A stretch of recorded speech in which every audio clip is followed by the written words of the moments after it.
For thousands of years, a simple leaf has traveled across mountains, oceans, and cultures. A leaf that warms the spirit, heals the body, and connects millions every single day. This is the story of tea, the world's most beloved drink after water. The legend begins in ancient China, nearly 5,000 years ago, with Emperor Shen Nong.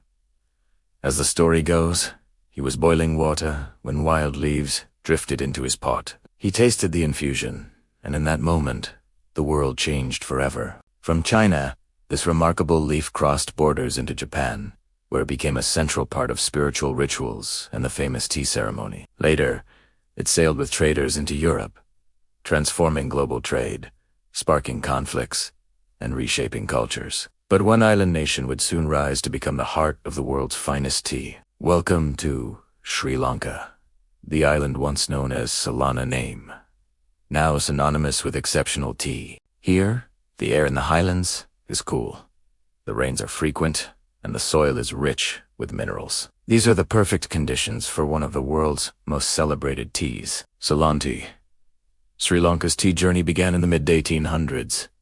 A devastating coffee fungus had wiped out the island's primary crop, leaving the economy in ruins. It was a Scottish planter named James Taylor who saw an opportunity. He introduced tea saplings, and within just a few decades, Sri Lanka transformed into one of the world's top tea producers. Today, the island's tea regions are famous, from the misty high-altitude estates of Nuwara Elia, to the rolling mid-grown hills of Kandy, to the lush, sun-drenched low-grown areas near the coast. Each region produces tea with its own unique character, flavor, and aroma. Tea farming is a delicate balance of science and art, a partnership between human hands and nature. The world's best tea regions share three secrets. First, high elevation. Cooler climates at higher altitudes slow down the growth of the tea leaves, which concentrates their flavors and creates a richer, more complex taste.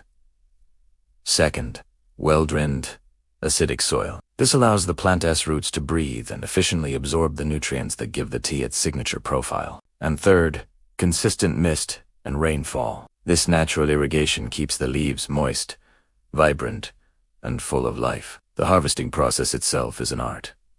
Tea plants are carefully handpicked, with pluckers often selecting only the top bud and two tender leaves. This is known as the flush, and it's the highest quality part of the plant. Each leaf, when picked, carries the story of the sun, the rain, and the land it grew on. Now, here's something fascinating. All truth is, black, green, white, and oolong come from the exact same plant, Camellia sinensis. The incredible variety we see in our cups is not due to different plants, but to the magic of processing. Let's break it down. First, black tea. This is the most widely consumed tea in the world. It's fully oxidized, meaning the leaves are exposed to air for a longer period, which turns them dark and develops a strong, bold flavor. Famous black teas like Ceylon Assam and Darjeeling are global favorites. Next, green tea. The opposite of black tea.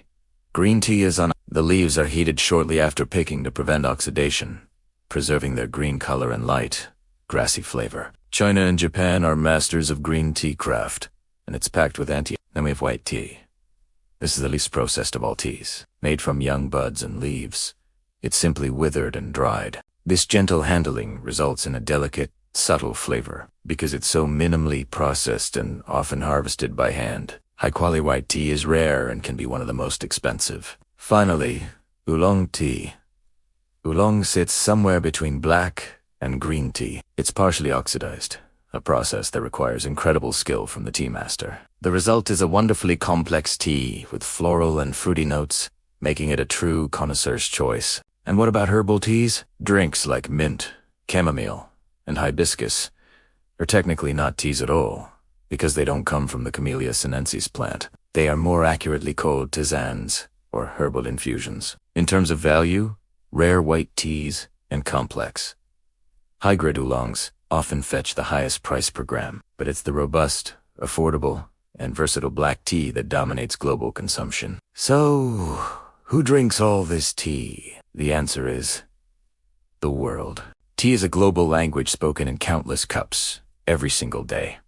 but some nations love it more than others. Believe it or not, the world's #1 tea-consuming country per person is Turkey. There, tea is a way of life, an essential part of hospitality and social gatherings. In Europe, countries with deep historical ties to tea, like the United Kingdom, Ireland, and Russia, remain major consumers. And in the Middle East and North Africa, tea is a profound cultural symbol. From the sweet mint tea of Morocco to the strong black tea served in Egypt, Saudi Arabia, and the Gulf region.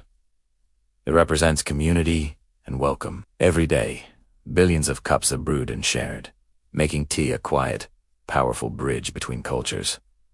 To get the most out of your cup, brewing it correctly is key. It's not just about pouring hot water. It's about chemistry. Getting the temperature and time right unlocks the tea's best flavors and its full health benefits. For black tea, you want the water just off the boil, around 95 to 100 degrees Celsius. Let it steep for 3 to 5 minutes. This releases its caffeine for a great energy boost and improves focus. For green tea, the rules are different. The water should be cooler, between 75 to 80 degrees Celsius. Hotter water will burn the leaves, making the tea bitter and destroying some of its beneficial antioxidants. A short steep of 2 to 3 minutes is all you need. For the delicate white tea, use even gentler heat, around 70 to 80 degrees Celsius. Give it a longer steep, about 4 to 5 minutes, to allow its subtle flavors to unfold. And for oolong tea, aim for a temperature of 85 to 90 degrees Celsius, and steep for 3 to 5 minutes. The exact time can vary depending on how oxidized the oolong is. For maximum health impact, try to avoid adding too much sugar. A squeeze of lemon in your black or green tea can actually help your body absorb its antioxidants more effectively. With all these benefits, are there any risks? For most people, tea is one of the healthiest daily rituals you can have, but moderation is important.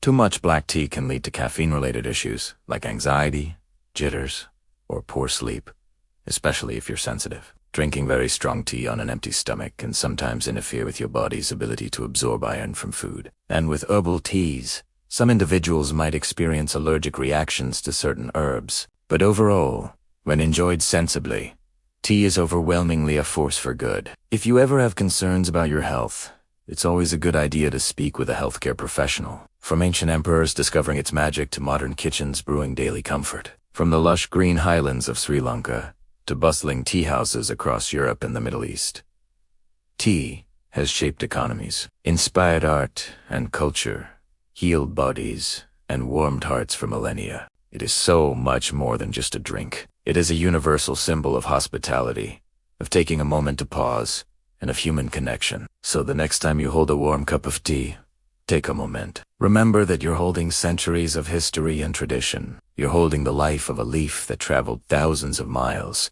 through the hands of farmers, pluckers, and artisans just to reach you. This is Tea the Story in every single sip. Thanks for watching.